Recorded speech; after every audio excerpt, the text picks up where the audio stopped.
Welcome to the first session on our supply chain automation pilot program. This session we're going to cover off project management. Project management is important to set up the project for success, and every automation project every automation task will be a project or should be treated as a project. And through this session we're going to cover off things like initiating, planning, controlling, and closing out the project.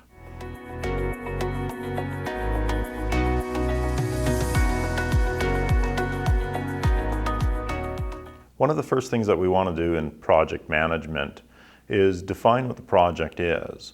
In this way, we're going to actually be talking about a problem, which ends up being the project that we end up implementing. So, what is the problem? And why is it today's problem? What's the urgency? What makes it more important than something else that's going on?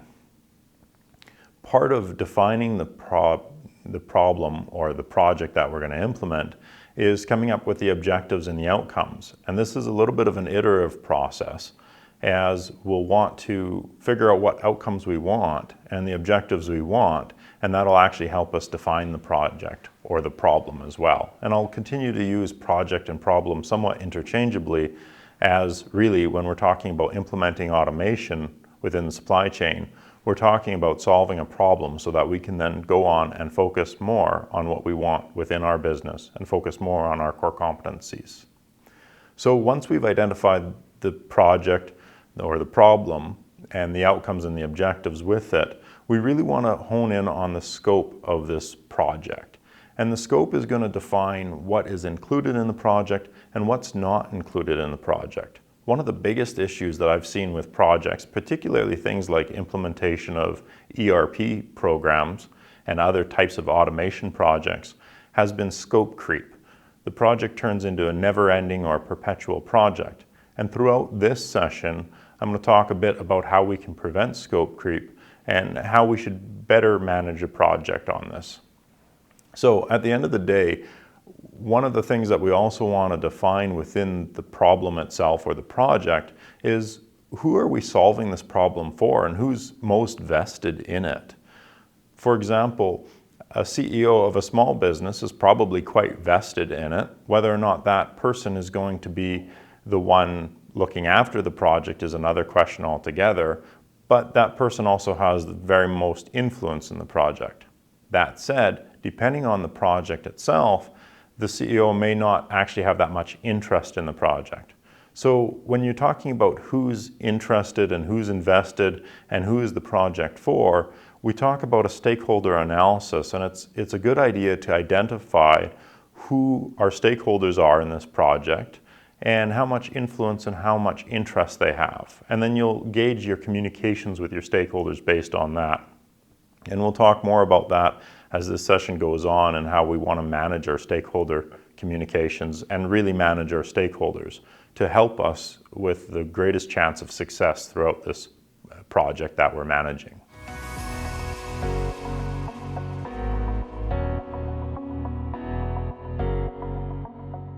Now that we have a sense of the project or the problem that we're trying to solve, we want to have a look at general threats and risks in the environment. So one of the things that I like to do is make a checklist of different PESTLE factors, and PESTLE stands for political, economic, social, technological, environmental, and legal as well. So I've got a checklist of those. I go through a bunch of different factors and just try to identify some of the headwinds that might exist. That will give me a sense of my general risk environment and my general threat environment. From there, I want to look at risks and threats specific to the project. And that might be things like weaknesses within my own organization. It may be other things that might be very specific to that project. With a sense of those risks that are general and threats that are general to the environment that we're operating in, and those might even be the same ones within your company, as well as the risks and threats to your project, we then kind of put those on the back corner for now, and we look at our priorities. And even, the problem or the project we're undertaking will help us define our priorities as well as the risk environment we're in. Within the priorities, what we want to do in project management is set what our number 1 priority is, and our number 2 priority is, and our number 3 priority is. And those specifically, what we're talking about is scope, time, and cost. And in project management, we actually define quality as being able to meet the measure of those 3 that we want to undertake. So scope is how well did we solve the problem, or how well did we deliver the project. If you go over scope, that's actually not good. And if you go too far under scope, that's not good as well. So scope is one priority you can choose. Cost is another priority. How were you on meeting your cost budget? And then time is the 3rd priority. What you want to do at this stage, though, is pick what's your number 1 priority. Is it scope? Is it time? Or is it cost? After you pick your number 1 priority, you want to pick your number 2 priority within that, because that ultimately, at the end of the day, you're not going to be able to, if you're forced to choose between time or cost or scope, you can probably get away with choosing 2 of them, with 1 being an absolute priority, but to choose 3 is not going to be possible. You're going to have to weigh something against another eventually. We'll talk more about those priorities and the constraints they impose later on in this session, but keep those in your mind as well, particularly as we talk about risk and threats. So with the constraints in our mind, we can start to then really think about the impacts and the likelihoods and those types of things of the risks. We'll want to set up a risk register. And within the risk register, we'll identify the risk. We'll identify where it's probably going to come from. We'll want to identify the level of impact that risk would have. So is it going to be absolutely catastrophic? We'll call that high. Is it not that much impact? We'll call that low. Or is it somewhere in the middle? We'll call that moderate. I personally like to use low, moderate, and high. Some people use 1 through 5. I wouldn't get too far. I wouldn't go too far with this. So once we look at impact, we'll then also look at likelihood of the risk. So low impact, low likelihood, I'm probably not super worried about that. High impact, high likelihood, I'm probably quite worried about that. From there, and a new one that we're starting to see more in risk registers, is the likelihood that the risk goes undetected. And I particularly like this one because it helps us understand what we should be focusing on or what we should be aware of, and just in the back of our minds think about might be going on.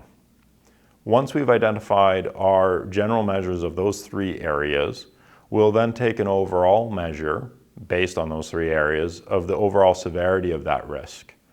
Again, this will go in a risk register. And a template of a risk register will be distributed to participants in this session. After that, we want to assign somebody to be responsible for this particular risk. And 1 person should be assigned responsible, and I'll get to why we do that down the road as well. From there, we talk about triggers. What's triggering that risk? Is it, for example, if I'm doing an event, a project that's an event, and I haven't sold enough tickets, maybe I'll say, well, if I haven't met 75% of my budget 2 weeks before the event, that's going to be my trigger on that risk. So you want to be as specific as possible with triggers. After that, you also want to assign a contingency plan. So once that trigger is met, what's the contingency plan? And this is why it's important to assign 1 person as responsible to that particular risk, so that they know they're the ones watching those triggers, they're the ones that are going to be able to implement that contingency plan. It might be the project manager, or it might be somebody else on that project, but you want to assign 1 person. So with that risk register, once that's completed, we're in pretty good shape to move forward. But after we've completed that, if you go through and all of your risks are high, high, high for the 3 categories, so you're labeling them as high severity overall, you may want to reconsider that problem or that project that you're undertaking. Or for that matter, adjust the scope. Maybe there's a way you can adjust the scope that reduces the risk, those types of things. So again, and probably throughout this entire process, revisit that problem, revisit the project that you're trying to undertake so that you're trying to set yourself up for the most chance of success.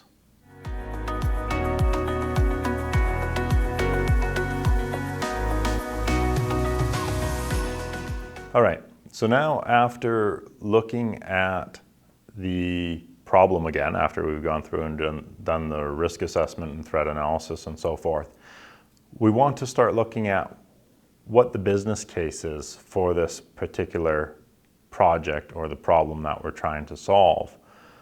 And in doing so, we first want to look at the benefits. Now, if we go back and we look at the outcomes and the objectives of the problem or the project, we probably have a sense of the benefits. So, solving that problem would be one of the benefits of it. But we should go a little bit further with benefits, and we should break them down into direct and indirect benefits. Direct benefits are going to be things like clear-cut savings to the company or clear-cut revenue increase to the company. Indirect benefits are going to be things like securing our supply chain, and in automating supply chain management, this is a component that could very well come up. But securing our supply chain, we have unreliable suppliers because we're in Alberta, Canada, where weather can really cause disruptions in transportation in the wintertime. Perhaps there's a way we can automate something there. Maybe it's producing some parts in-house, those types of things. So although there might not be a quantitative or a direct benefit to implementing these types of programs, there might be an indirect benefit. Another qualitative or another indirect benefit to implementing automation in the supply chain could very well be staff morale. So although a lot of the times we talk about technology and we're reducing staff, that's very rarely actually the case. Oftentimes, by bringing in technology and automation, we're able to upskill our staff, and in the long term, or even sometimes medium term, our staff morale increases as they're doing more challenging, more fulfilling work for them. So there's a variety of both direct and indirect benefits that we want to look at when we're talking about the business case of whatever problem we're trying to solve, particularly in this case, automation within the supply chain. So similarly, in looking at those benefits, we also want to look at the costs. We probably have a sense of what the costs are in terms of if we're bringing in software, we can get a quote on that. But we also want to make sure that we have a handle on the costs of time involved from our people, the amount of downtime we're going to incur, those things that we want to look at. From there, we want to do our quantitative analysis. And our quantitative analysis may be simple, it may be complicated. There's a few tools out there, and later on we'll get into more tools that you can use, or more in-depth tools that you can use in terms of quantitative analysis. But typically what you'll do is you'll try to quantify your benefits. You'll then take your costs from your benefits and you'll figure out kind of your payback period. For quantitative analysis, you want to take your benefits that you've identified, both direct and indirect, try to quantify them where possible. Things like staff morale, very difficult to quantify, but you might be able to. Meeting demands of orders because you reduce volatility in your lead times, you might be able to quantify that. You might not be able to, but you try to quantify what you can, and you subtract your costs from it, and you look at your initial investments of it. From there, look at the overall time frame of the project. If the project is going to be done in the next 12 months, you can probably use something as simple as a payback period. So how long does it take to recoup all your costs that you've spent on that project? If the project is going to go longer than 12 to 18 months, you'll probably want to look at something like a net present value of the project, where you're taking into account the time value of money. You may also want to look at calculating an internal rate of return on that particular project. After doing the quantitative analysis, you may want to spend a little bit of time looking at a qualitative analysis for that particular problem as well, or that project as well. Sometimes quantitative analysis comes back and it says, well, it doesn't necessarily make sense to do this project, or there might be other projects that would show a higher rate of return. But there are qualitative aspects of this particular project that are going to potentially have a greater benefit than the quantitative benefits. So back to that staff morale thing, perhaps you've got two projects that are close and you're trying to decide which one you're going to go with, automation projects, for example, and one's going to lead to higher staff morale. Well, that's a qualitative factor that I would probably put fairly significant weight on, and then potentially choose that project over the other one. So keep in mind, quantitative factors, they matter. Qualitative factors matter as well. And it's a matter of how much time and effort you want to try to go in and quantify some of those qualitative factors. Once you've gone through and done this analysis, you have to go back and look again at your project or your problem and decide whether or not you're going to continue on with this. Or look at that scope again and decide if you want to reduce the scope, increase the scope, and so forth. So always be revisiting that problem.